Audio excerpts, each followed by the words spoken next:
Ben ritrovati con l'informazione flash di New Sicilia. 4 condanne, 2 confermate, 2 ridotte e una assoluzione. Si chiude così il secondo grado di giudizio del processo scaturito dall'inchiesta sul rinvenimento di sostanza stupefacente e cellulari all'interno del carcere di Augusta. È stato dimostrato che telefonini illecitamente introdotti in carcere sono stati utilizzati dai detenuti per la vendita di droga.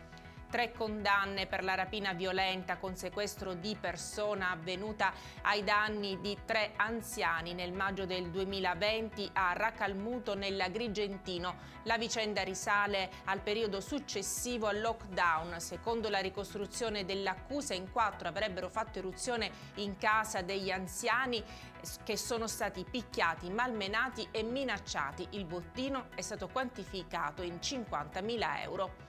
Prestavano soldi a imprenditori locali in grave crisi di liquidità a causa dell'emergenza Covid, arrivando a chiedere un tasso di interesse del 200% l'anno. Questo è il presunto giro di usura scoperto dalla Guardia di Finanza di Enna, che secondo la Procura era gestito da 2 fratelli di Leonforte che sono stati posti agli arresti domiciliari.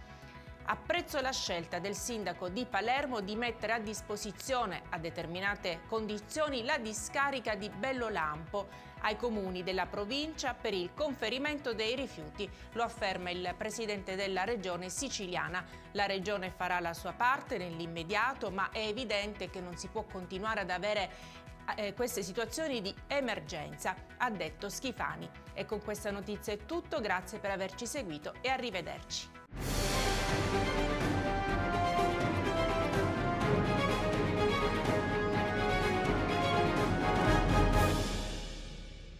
Procar, centro assistenza autorizzato BMW e Mini, adesso anche BMW Motorrad, via George Marshall 7, Mister Bianco, Catania.